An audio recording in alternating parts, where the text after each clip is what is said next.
Alexandra. No, I'm just kidding. Welcome. My name is Blake Kimsey. I am the executive director of writingworkshops.com here in Dallas. And together with Gemini Inc., we've partnered for the Big Texas Author Talk, thanks to David Samuel Levinson, who now over 3 years ago during the pandemic said, we need something statewide to bring readers and writers together. And so for the last 3 years, after David kind of hatched this plan and linked us up with Gemini Inc., we've been once a month. Nan Cuba, we had her on the Big Texas Author Talk. And so she's back as a moderator, which is awesome. She just turned in final grades. So happy you're here with us, Nan. So we love it. It's an excuse to get together and just talk shop, talk literature, all of those things for an hour, at least once a month. So it's so fun that we're still doing this, even as the world has kind of opened back up. And thank you for being here. This is made possible because we got a grant from Humanities Texas to support what we call the talent who shows up once a month to talk literature with us. So we like to thank Humanities Texas for their generous support of this series. We love the University of Texas San Antonio Library System, who helps us spread the word. And it's just been a real thrill to be connected to these authors who have some connection to Texas. It's been a real pleasure to get to know Alexandra. And then, of course, David, who I've known now virtually for 4 years, even though I've never met him in person. But we're going to fix that. But anyway, if you have any questions throughout the Big Texas Author Talk for Andrew, for Nan tonight, put those in the chat. We'll get to them later. And for now, I'm going to hand it over to Alexandra with Gemini Inc. Hi, everyone. We're just so thrilled to have you here tonight. As you know, Blake, David, and I have sort of been literary partners in crime for the last 3 years, but we just love bringing readers and writers together. We have found these author talks are fun, informative. You'll probably leave with some amazing tips about your own writing life, or just a great next book to read. Gemini Inc. is San Antonio's Writing Arts Center, and our mission is to teach the craft of writing to people of all skill levels so they can bring their stories to life. So we love storytelling in all its forms, and we're just thrilled to be a part of this virtual author series as one part of that. So I'm going to just remove myself. We're going to have the great featured authors tonight, Nan as our moderator, and Andrew with his great new book, The Disappeared. Awesome. All right, I'm going to introduce you guys and then we'll get going. Are you ready, Nan? I'm ready. Are you ready, Andrew? Okay. I'm ready. Okay, so Nan Cuba is the author of Body and Bread, Engine Books 2013, winner of the Penn Southwest Award in Fiction and the Texas Institute of Letters Stephen Turner Award for Best Work of First Fiction.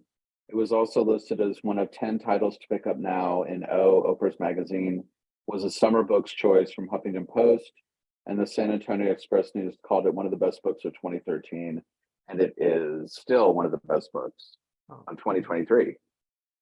Cuba is the founder and executive director emeritus of Gemini Inc., a nonprofit literary center, and for 15 years, she was associate professor, then writer in residence at Our Lady of the Lake University. We love Nan. I don't know what else to say. We also love Andrew, who's the featured writer. I've known Andrew, like I was telling everybody, Andrew and I have known each other for about 20 years. So I first read The Theory of Light and Matter, the short story, at a conference, Swanee Writers Conference, and I knew then Andrew was going to be a superstar, and he still is. Very talented young man. Andrew Porter is the author of the story collection, The Theory of Light and Matter, and the novel In Between Days. A graduate of the Iowa Writers Workshop, he has received a Pushcart Prize, a James Michener Copernicus Fellowship, and the Flannery O'Connor Award for Short Fiction. His work has appeared in One Story, The Threepenny Review, and Plowshares, and on public radio selected shorts. Currently, he teaches fiction writing and directs the creative writing program at Trinity University in San Antonio, Texas, my hometown. So yeah, take it away, Nan. Thank you, David. Thank Thank you, you. Alexandra. Thank you, Blake. I'm really excited about this. this whole series, I think, is fantastic, and I'm very grateful to everybody who makes it possible and all of the people who are joining us tonight. We're going to do our best to keep you engrossed.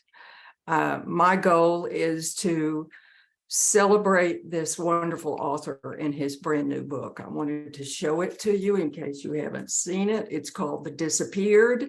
Beautiful cover. I think it's backwards, right? But it's called The Disappeared. I also wanted you to see, this was his novel before that. It's called In Between Days, right? And Alexandra has just posted information about accessing Andrew's books. I can't tell you what a fan I am of Andrew's work. It's quite exquisite. It's filled with insight and grace. And I've read all of his books, but I just finished The Disappeared, and reading it was a wonderful masterclass on craft, but it was also, like all great literature, it also brought me to re-experience through his characters wonderful moments that I've had that are universal and are very difficult to describe. He knows how to do that. And I hope that you will understand what I'm hoping tonight. He'll explain to us how he does that. So Andrew, let's begin with you describing in your own words what you would say The Disappeared is about. Sure, and I want to start first by thanking you, Nan, for taking time to do this. And you're one of my very favorite people in the world, and I couldn't think of anyone who I'd rather be having this conversation with. So thank you so much. And yeah, so what is this book about? You know, I think of it as being about some of the types of disappearances that occur as we kind of enter our 40s. I think in my mind, like, you know, our 20s and our 30s are a lot about kind of adding things to our life, acquiring things. I wrote about this recently in a short essay, but, you know, the kind of accumulation of things, degrees, jobs, life partners, furniture, you know. And then in the 40s, you know, I feel like, at least for me, that's when I started noticing some of these things from earlier times in my life disappearing, both kind of literal things and abstract things and people and so forth. And I think a lot of people experience that sensation as they get older. And I wanted to write about that feeling a little bit. So I think the book's about that. It's about both literal disappearances. There's like a story about someone a missing person. And then it's also about more metaphorical types of disappearance. Like my first book, The Theory of Light and Matter, the stories in that book, you know, it's about our relationship to time and to memory. And specifically, I think in this book, to kind of like earlier versions of ourselves. That was something that was very much on my mind, is how do we reconcile our relationship to kind of our younger selves? And so it's about all of those things. Yeah. Beautifully said. I've read descriptions of the book, of course, but hearing it come from you means a lot more. Okay. Statistics show that fewer people are reading serious fiction. Why should readers, I'm talking to people out there, why should readers spend their time and money on literary novels and stories? Yeah, I mean, it's a great question. I think, you know, people read for a variety of reasons, right? And there are a lot of people who simply read to escape or for entertainment, and I would count myself among them sometimes. But I think there's always going to be that audience out there of readers who are reading for something else, for a kind of deeper intellectual engagement, or for, you know, kind of, you know, to be challenged in some ways, to discover. I think of myself as a reader who is always hoping to discover, you know, things about the human condition, about ourselves, about contemporary culture, and I think that you find that in the types of literary works that you're talking about, books that kind of engage with those types of things. And I don't know, I feel like there's always going to be a readership for that. And it's maybe always been a little bit smaller than the popular readership. But I'm hopeful. I look at my daughter. We just went on a trip to LA and she brought like 15 books in her suitcase. So it gives me hope for the next generation, and her friends are like that. And, I think that there is still something in books that no matter how much technology might be out there and how many things might be competing for our attention, there's something that comes from reading, like you can't duplicate it, right? I mean, you can't, it's timeless. And so that gives me kind of hope for future readers, both of literary fiction and just all types of fiction. Yeah, I agree 100%. Thank you. Well said. Now, would you read us an excerpt, a story, one of your flash pieces, or an excerpt from a longer one? Sure. So this book is made up of 15 pieces, and it's a mixture of kind of longer or more kind of like standard length stories, and then also these short flash pieces that are kind of interwoven with the longer stories. I'm going to read one of the shorter flash pieces, and this is a piece called Chili. If you live in San Antonio long enough, you begin to develop a tolerance for heat. And I'm not just talking about the outdoor kind. I'm talking about jalapenos and serranos and habaneros. I'm talking about chiles de arbol and red savinas. For a few years in my early 30s, I lived next door to an artist named Teresa who kept a whole garden of these chilies in her backyard. She had a lot of different varieties, some very obscure, some strange hybrids of various types of peppers indigenous to New Mexico and Texas. When she had people over, she'd often pick a small bowl of these peppers and bring them back to the house, spread them out in a neat row on the kitchen table. She'd point at different peppers and say, "Oh, that one's nice," or "You want to stay away from that one, it'll bite you."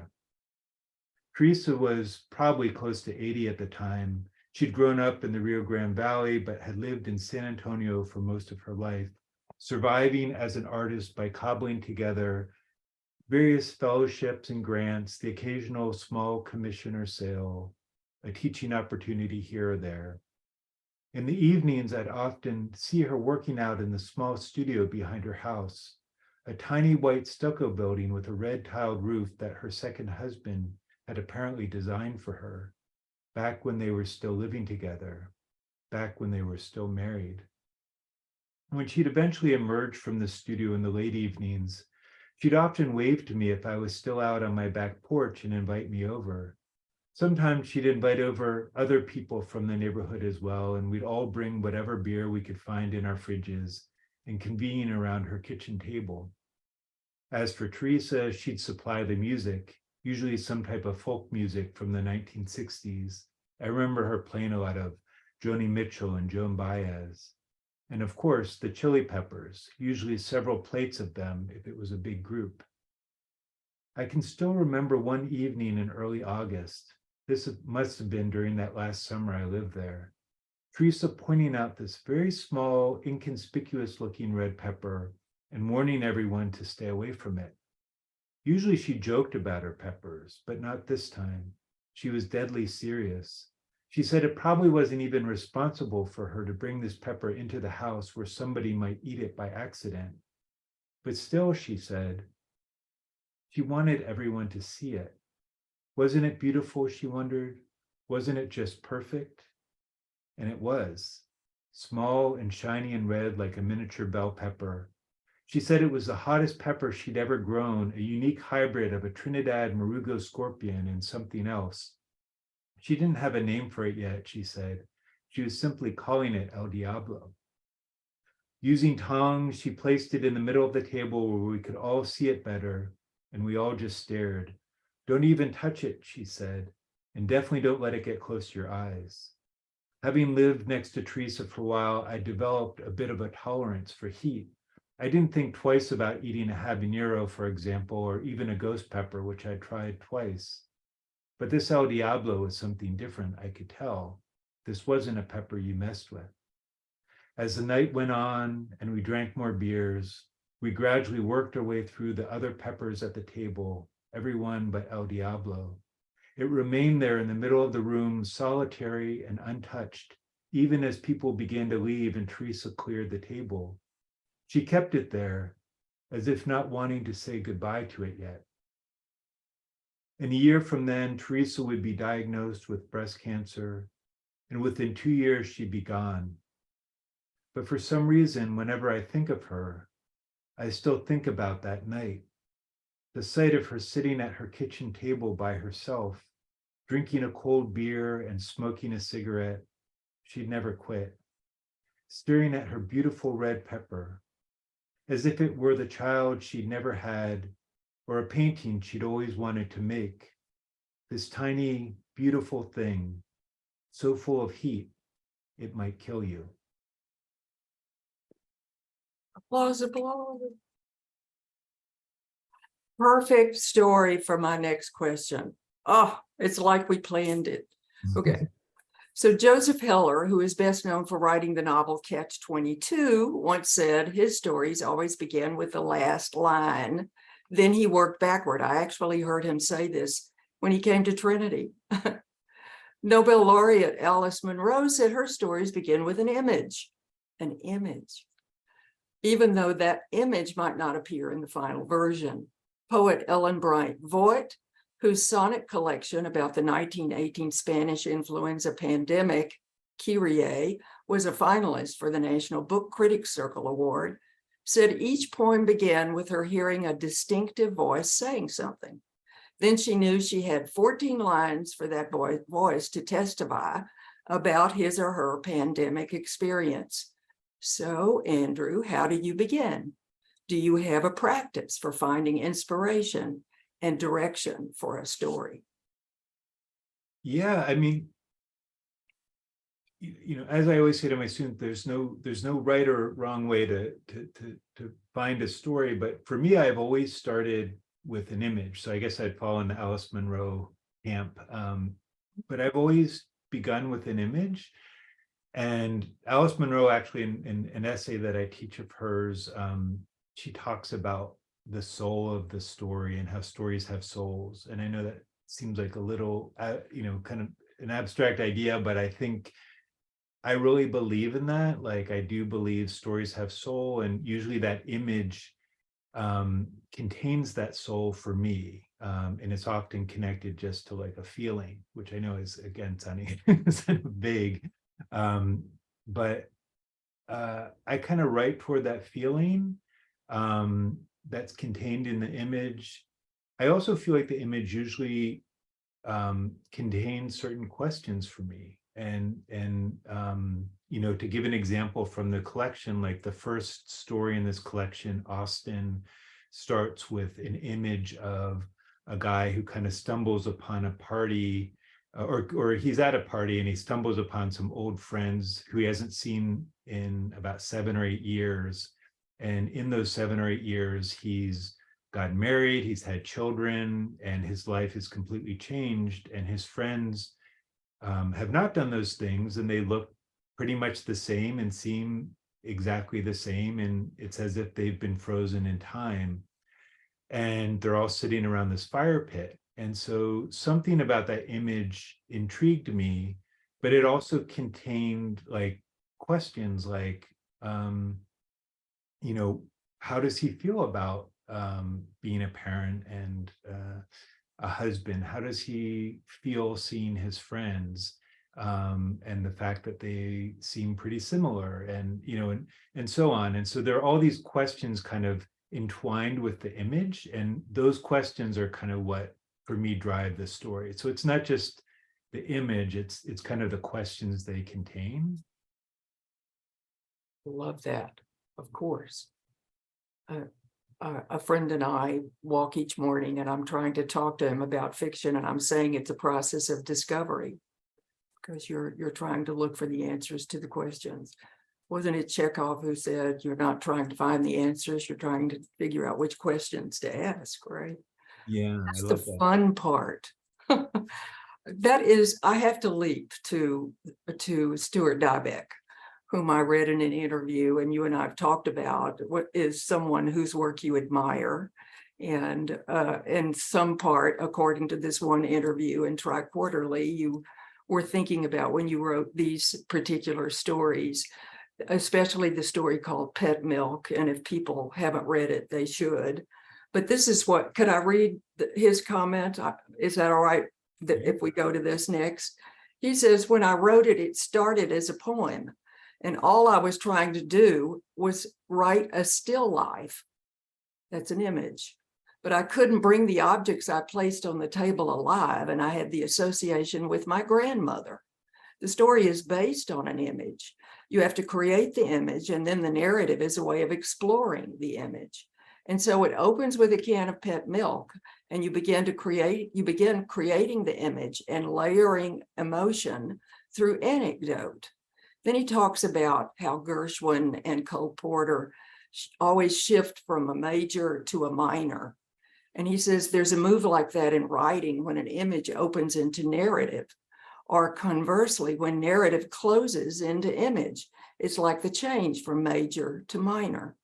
Then he says the most important line in Pet Milk is the line in which the narrator looks from the milky coffee and sees the sky doing the same swirls above the railroad yard and across the street. That's the central transition in the story, he says. Once you've established for the reader that you can make a transition like that, then you can do anything, changing from major to minor. Can you talk about that maybe? Yeah, absolutely. I mean, that resonates with me a lot. I mean, as does most of the things that he says about fiction. He's hugely important, and a writer that was very much on my mind as I was putting together this book and writing the stories in this book. But yeah, that makes a lot of sense. And I think of certain stories in this book, like a story like Breathe, which is a story that starts with a narrator kind of talking about kind of early memories of right after the, his only child was born, and kind of the elation that he felt, and then how he started to have these panic attacks. And he's talking about that in a kind of general way. And he starts with this kind of image of, one time when he went to the mall, and he's driving to the mall with his wife, and he had this kind of panic attack that he couldn't explain. And it's a similar type of shift where then he shifts into this kind of memory about this incident at a swimming pool, and that starts the narrative. But in a similar way, it started with one image, and then the transition into that other image becomes the story, right? And which is, I think, something Stuart Dybek does really well. And in that story, Pet Milk, he actually does it once more at the very end, right, where it's a kind of older self looking at the pet milk, which makes him imagine his 20-year-old self. And at the end, his 20-year-old self has a memory of his high school self. And it's like he does it twice. And that also kind of connects with what I was really interested in this book, which is, as I had said before, kind of our relationship to these younger versions of ourselves. I think, that happens, a lot in the stories in this book. And, a story like Vines does the same thing, where it's a kind of, it starts with a description of a painting that the narrator's girlfriend, ex-girlfriend or old girlfriend had given to him, and that leads into a memory, right? So I love that. I mean, memory is always very much on my mind when I'm writing fiction, and the relationship between past moments and present situations is kind of endlessly fascinating. Wait a minute. Okay, wait a minute. I'm trying to decide which one I want to do next.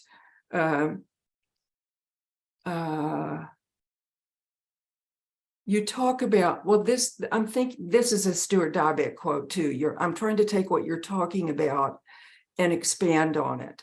So this is what he says. When you're trying to write about something that's in the distant past, I think one of the things you're trying to write about is memory itself. That is, memory itself has become a subject.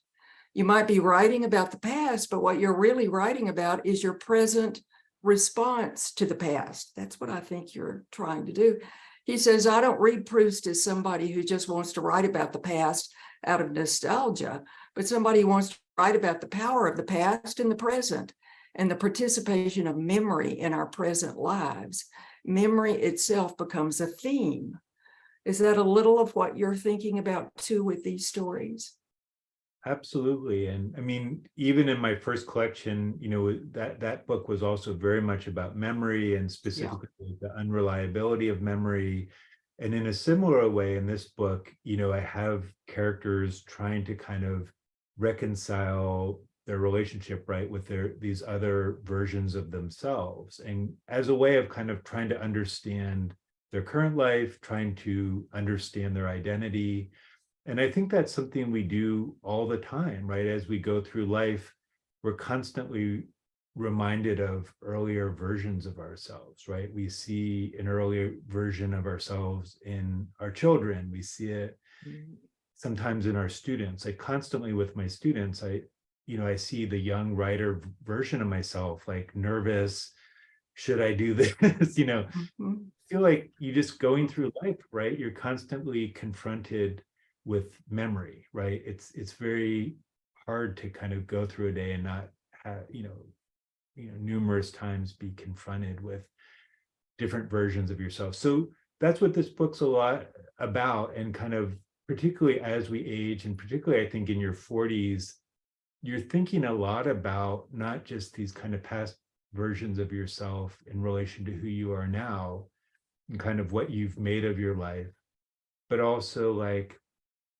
who's that future version going to be, right? Because you have less time in your future, right? And so you're kind of taking stock of that too. And so a lot of these characters, like, I mean, there's that kind of thing that happens in middle age, right? Where there's a kind of reckoning and a kind of like facing of what you've done and what you've not done and what you can still do. And, these characters are dealing with all that stuff.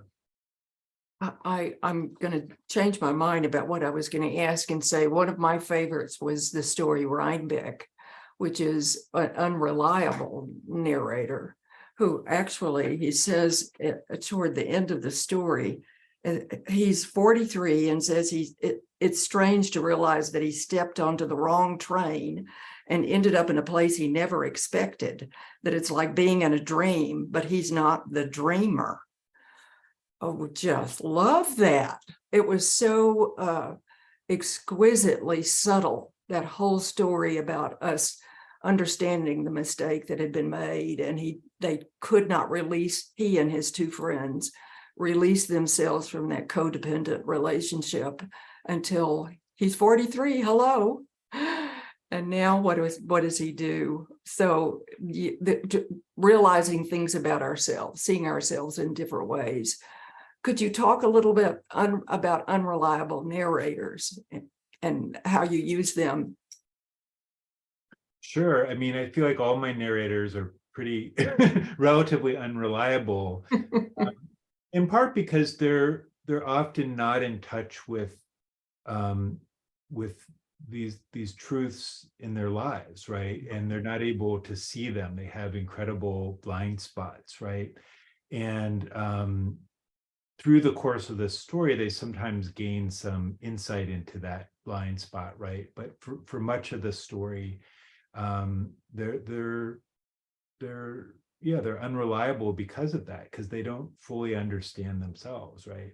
And so I mean, that's one of the things I love about the first person is the unreliability. I feel like it automatically gives you like a whole nother layer of complexity to the story, because there's like the reality of the story and what's being told to you, and then there's the kind of deeper truth of like, okay, but given the fact that the narrator is unreliable, like what's the real story and what's the real truth, and how much do you believe what they're saying, and what can you infer about them from maybe what they're not seeing about themselves and all that stuff. I love it. Yeah. I do too. I mean, and all of the stories when that's happening, you're so adept at the narrator getting the clues and simply not recognizing them, and yet the reader does. It's really well done. I had to put the book down and take a few breaths when I finished. So contemporary writers resist epiphanic endings, and yours are wonderful. Really, they're worth teaching in a class. Examples of how to do that. They end with a line of dialogue, a metaphor, a personal observation, or such that illustrates what the story is really about, its core concept. Could you talk about your process for creating these magnificent endings?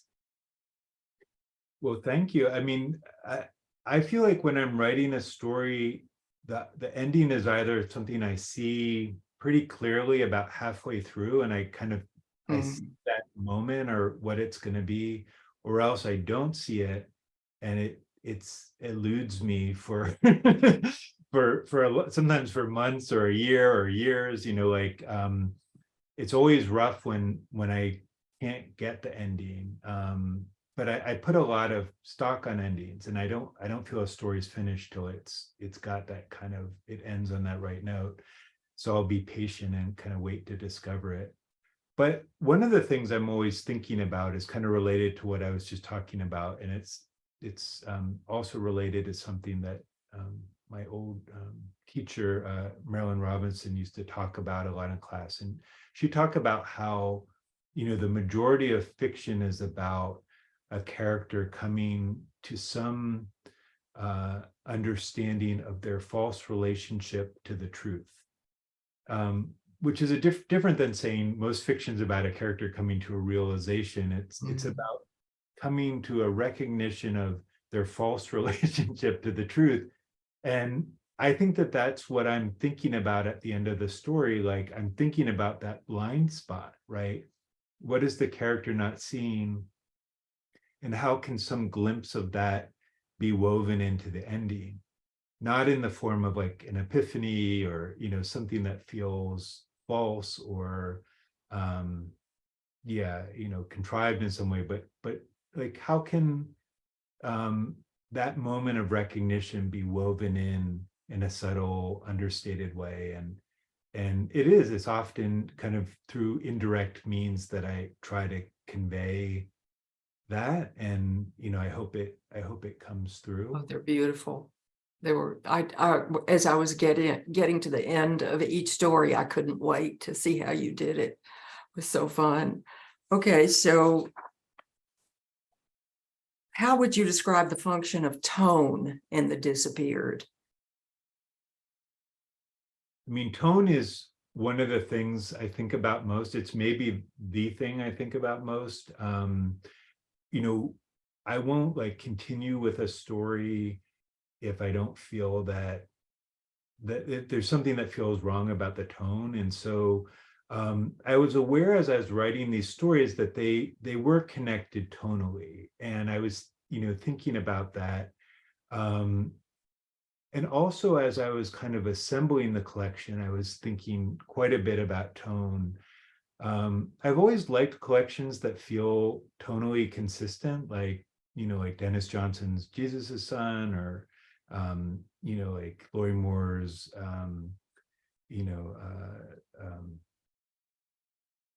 what is it, Birds of America, like these types of collections, right? Even though it doesn't matter what the tone is, but I like when it's consistent. And so I wanted there to be that kind of consistency in the stories in this book. So as I was kind of choosing which to include and which to cut out, I was thinking a lot about ones that would feel like they were cut from the same cloth in a way that they belong together, right? And even beyond that, I was thinking about my first collection, and I wanted the stories to feel connected to those stories too. so that you could take like a story from this book and place it in that book and it wouldn't seem like out of place. I don't know. That's just something that I like in collections. And so it was very much on my mind. Yeah. I love that. How would you describe the tone of The Disappeared? Well, reflective, meditative, a little nostalgic, wistful, elegiac, you know, at times. Like, again, these are stories about people reflecting on past moments, earlier versions of themselves, trying to kind of understand themselves through their relationship to an earlier version of themselves. So it's got that reflective feel to it. That's what I was going for. I mean, it's hard for me. I would be curious to hear what readers said, but that was what I was going for. You know, it's been called haunting, and I think that particular reference is hinting toward the tension that we feel in each of the stories, that this isn't an entirely pleasant experience for each of the narrators as they reflect.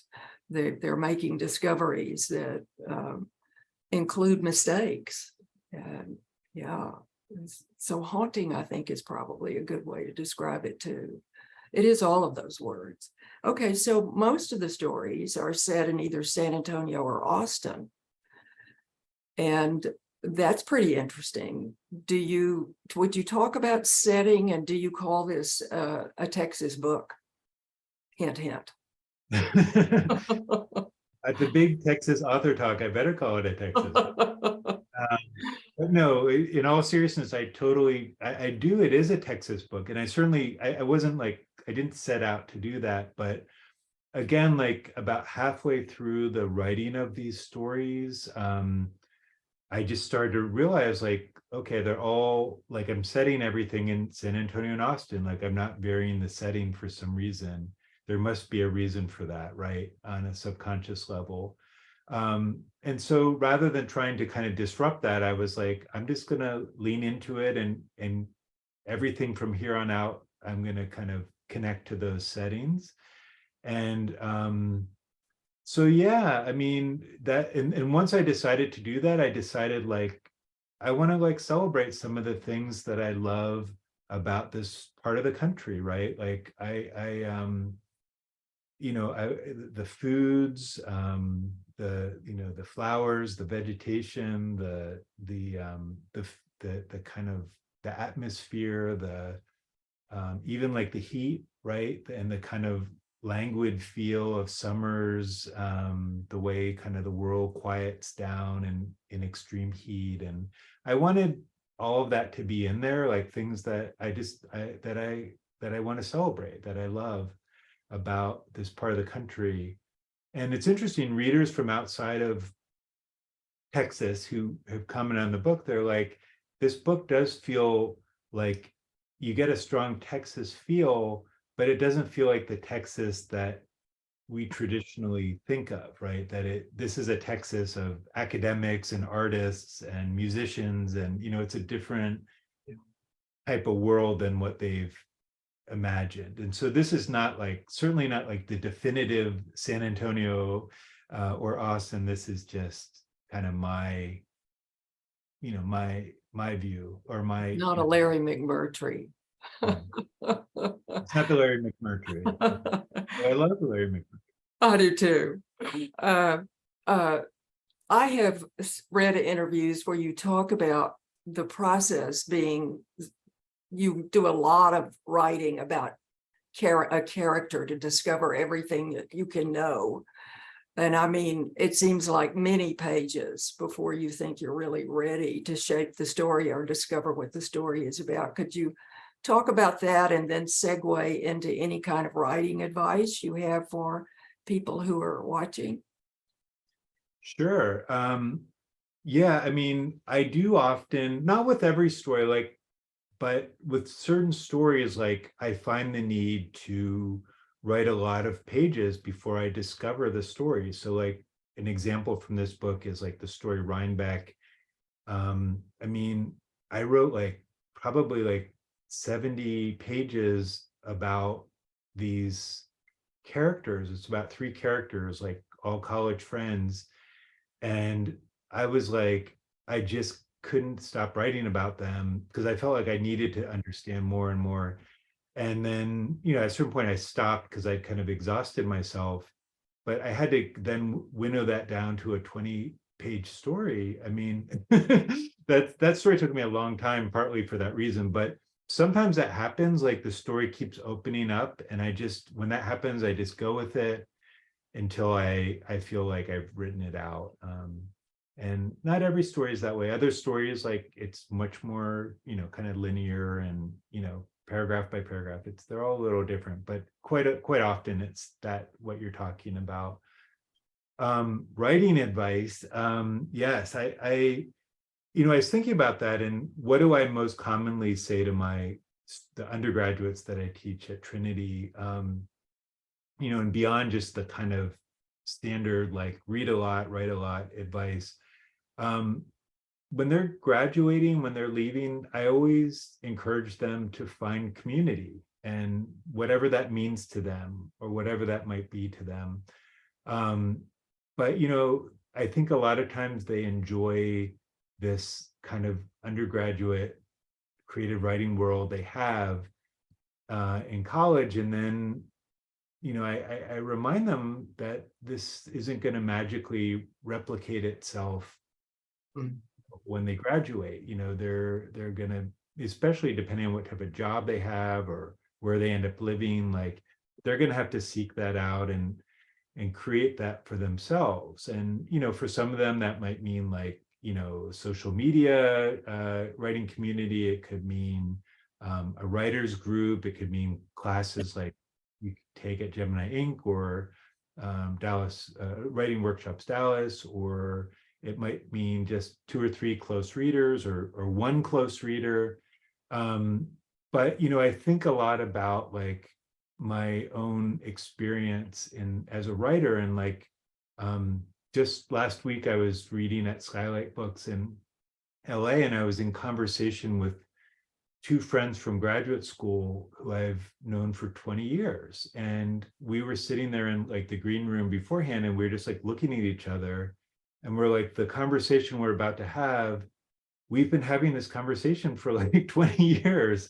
And we've been supporting each other and advocating for each other and talking each other through moments of self-doubt and, you know, bouts of discouragement, and like reading each other's work for 20 years. Like that's invaluable, and I would not have written any of my books without them. So, and I'm an introverted person, so like, you know, but I mean, there's a kind of like deep love there, but also just like, you know, like, I don't know, I mean, it's invaluable. So I encourage my students and any young writers out there, like it's hard to write in a vacuum, you know.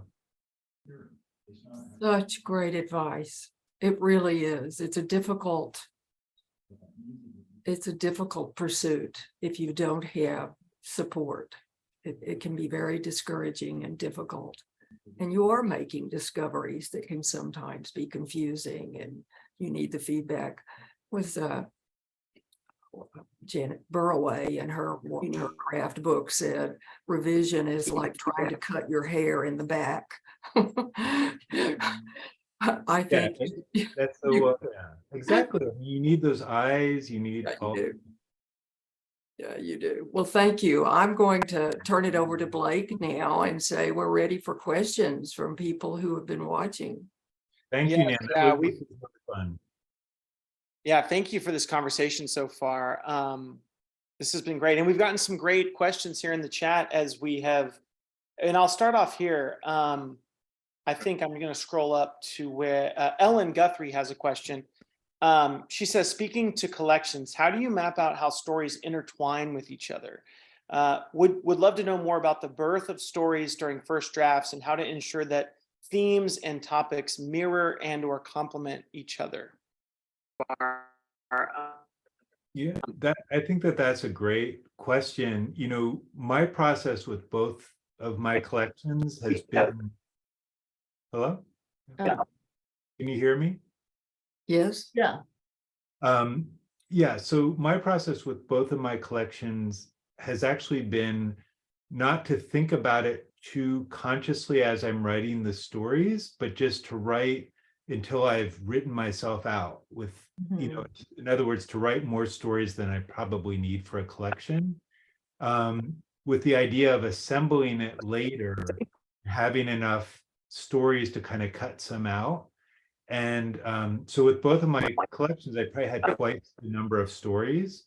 And then I just, in selecting the stories, I was also thinking about themes, links, connections, not replicating things too much, all of that type of stuff. And so that's, I mean, I don't know if that's good advice, but that's how I approached it, is by, it's easier to kind of, like, for me at least, it was easier to kind of create a collection with lots of thematic links and other types of links when I had more of the stories than I needed, because it allowed me to kind of not include everything, and it allowed me to not be too self-conscious about thinking about these connections as I was writing them, and just to try to write the best stories I could.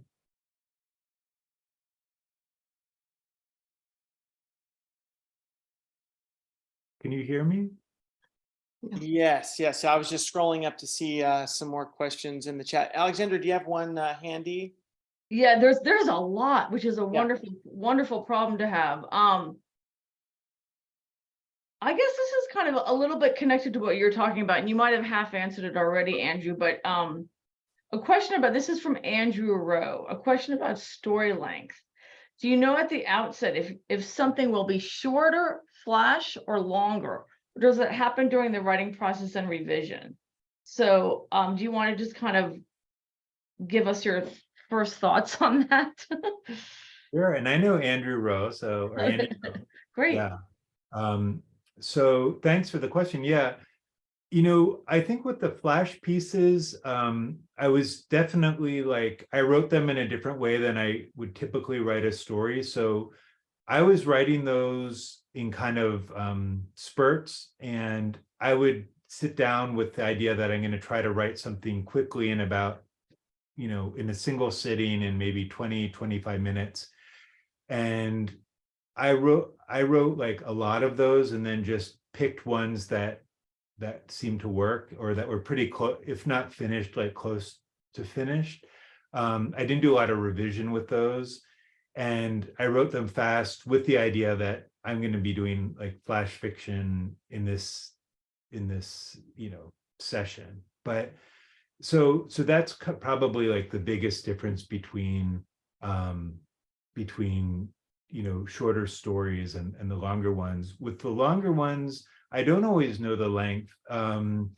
You know, it often eludes me, but I don't try to I've learned over the years not to try to fit a longer story into a shorter length, even though sometimes you start to worry, like, this is getting toward like an unpublishable length, and you start to feel like self-conscious about that as you're writing. But every story needs to be the length it needs to be. And so if that's a kind of unpublishable length, then sometimes it has to kind of veer toward that. And then you worry about, you know, the publishing part. But some of the stories, like, yeah, were pretty long in this book.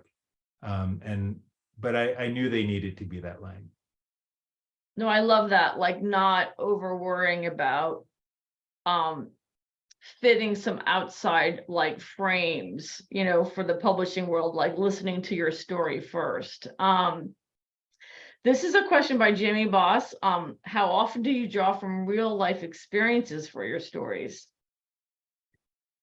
Yeah, I mean, that's always a hard thing to answer, right? There's always, I think for all writers, like a little bit of real life in there. But the majority of my story, I think all of my stories really are the majority of them, of the story, is fiction. And there's usually like one little piece of reality in there. And Alice Munro, talks about that this is kind of like the starter dough for the story. So I always sometimes it's that image that I was talking about or something else. But that starter dough is a kind of necessary, that little piece of reality is like a necessary component. But I would say the vast majority of the story is fictional. But again, like the details, like these are little things in my life that oftentimes that are important to me or that I like the references to music and film and art. Those are things that, are important to me usually. I love that image of starter dough. That's great. So many questions on it. We're going to get to what we can. This is, yeah, I think this is like every writer's fear, like you write your first book and then what do you do with the next? So Kate Volman has a question about this. She said, I just published my first book and I'm currently working on an outline for my second one. How do you decide what to write next and how different it will be from your other work? Yeah, I think it's hard. It's hard to go, I mean, particularly with collections, I think it's hard to go from one collection to another collection. For me, like I went to a novel for my second book because I really wanted a different type of challenge and to be dealing with something else. I felt like if I kept with stories, I was going to kind of continue to do the same thing, or I worried about that. And I felt like I needed a break from the form. And then when I finished my novel, I was very eager to get back to stories. And by the time I did, my life had changed quite a bit. I was married, I had 2 children. I was at a different point in my life. And so the things that started entering my imagination were totally different. So I think, this is just only my own experience, but I think sometimes moving on to a different type of project from book to book is one way to kind of make that easier. At least that's what I've done. But I don't think I could have written like a second story collection right after my first one. I think that would have been hard. And this is one top of mind, I think, for writers, from Margie Marie. I've been told that short stories are no longer popular. Everyone seems to be writing novels. I myself feel drawn to short stories. Are short story collections marketable? I would say absolutely. And I would say I've been hearing that ever since I started writing short stories. And now, great. like that period when I first started writing short stories, they call like a renaissance in the short story. So it's like, people always will say that, and there'll always be a market for short stories, and there'll always be an audience for short stories. And, I'm biased a little bit because I read lots of collections and I love the form more than anything, I think. But nevertheless, like I'm constantly interacting with short story writers and people, or short story readers and people who favor that form over any other form or genre. And so I don't know, the audience has never been as big as the audience for the novel and never will be, but I think there's a market, now more than ever, now that writers have kind of greater ability to kind of market themselves because of like social media and on, like you can have a collection that comes out with, university press, independent press, and it can be a huge, hugely successful book. There's countless examples. My first book started with a university press and it did really well and so there's avenues now that, or there's a kind of, there are avenues now that didn't exist, 20 years ago for kind of getting the word out about books. And so that's a long answer to your question, but the answer is yes. I think there is a market, and I don't think the form will ever, die out in popularity. I love that you've heard that ever since you've been writing short stories, Andrew. There's an interesting question by Rena. Hello, Andrew. Can you provide some advice for aspiring young writers with writer's block? Yeah, I mean, I when I think of periods of time in my own life when I've had writer's block, it's often had to do, and again, this is just anecdote, my own personal experience, but it's often had to do with the environment in which I was trying to write.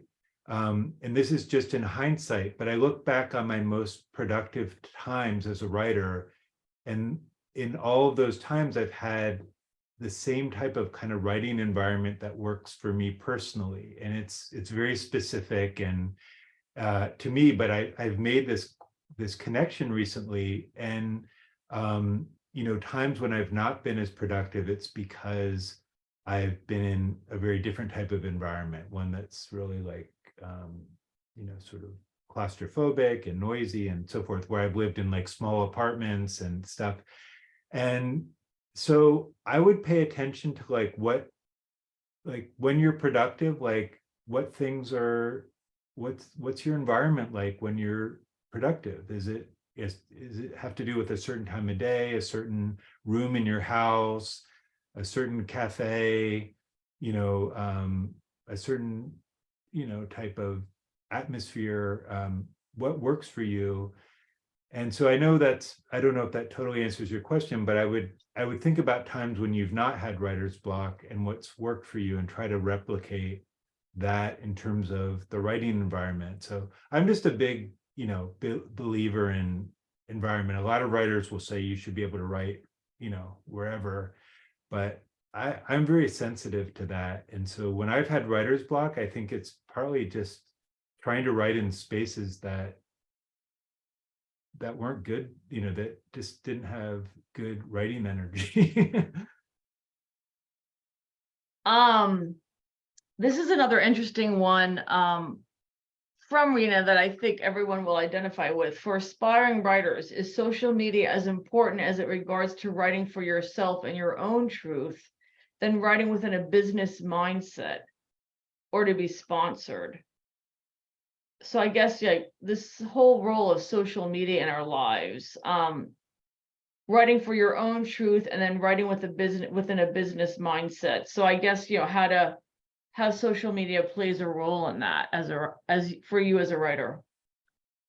Yeah, I mean, I think social media can play a role and can be a very important thing. But if it's distracting you from the work itself, then maybe it's not a good thing. I think everyone's different. I think it is important in terms of just connecting with readers. It's just kind of a reality these days. I think to be completely off social media makes it a little bit more difficult for you in terms of just, engaging with readers, getting the word out about your book. This is just the times that we live in now. So it is a reality. And I would encourage like young writers to be aware of that and to think about that. But it has nothing to do with the work itself. Like that's something you do in a totally different space. And you have to be able to kind of, like shut out the one space when you're in the other space. So when you're in that writing space, which is the kind of most sacred space, like you can't be thinking about the marketing stuff, and what's going on social media. You have to I don't know, those are different realities for me. You have to be able to kind of move between them, I think. No, that's a good point, moving between them. Believe it or not, 7:59, I'm gonna sneak in one last question, and everyone, you have such great questions. I wish we could get to all of them. Barbara Rodriguez says, do you use edits, proofreaders to get an outside perspective on your work, or how has that been? I'm a pretty, I do, I share my work, as I said, with some of my longtime writer friends. I share all of my work with my wife, who's remains kind of my best reader. And she's not a writer, but she is an incredible reader, and gives me very blunt feedback. But no, I mean, and then I have an editor, who I work with as well, and who's wonderful. And, her advice is, is indispensable. But in terms of like with the short stories in this book, like I wasn't showing them to my editor, my current editor, or even to my agent. I was just showing them mostly to my wife and to a few writer friends sometimes. And then I was sending them out when I felt like they were done. So I don't have an extensive group of readers. I just have some kind of old, really good ones. No, that's great. And I think that kind of goes back to your idea about finding your community, right? And that can take on different forms. Alexandra, somebody asked about how to find community, and I think that can be done at Gemini Inc. Right. Yeah, we are a writing arts center, and we, believe it or not, I couldn't chime in more to the power of community. Just having like-minded people around you, everyone who are going through the same challenges as you are. And I think I'm just going to chime in for 5 seconds, but one of the happiest parts of my life are my literary friendships. So when you were talking about that, Andrew, that really brought that to mind. Like, they're in there in the trenches with you, right? And you can learn a lot from that. So wonderful questions. There was questions on like using typewriters, Andrew, and great questions on, how do you come to writing fiction later in life? I wish we could have gotten to all of these, everyone. But thank you so much, Dan. Wonderful questions. I just loved your richness of quotes from other writers. I was madly taking notes. And Andrew, you're such a patient, like lucid explainer of your own writing world and process. So it was just an absolute pleasure to listen to you tonight. So everyone, we loved having you with us. This is the Big Texas Author Talk. Thank you, Blake and David. Your comments were wonderful in the chat. And we'll be having our next, we're once a month, everyone, third Wednesday of the month, Zooming great conversations like this right into your home. So we'll see you in June. And thanks for joining us tonight. We know you have so many other things you could be doing. And thanks, Like, don't end the meeting. Thank you, Dan. everybody. You're great. Thanks, Dan. Thanks, Andrew. Thanks so much. Andrew. Thank Thank you, Alvin. Andrew. Thanks, Blake. Thanks, David. And Nan, most of all, thank you. Bye. Thank you. It was so great to see you, Nan. It was great, Alexandra. Give the staff my love, please. Okay, I definitely will. Man, it's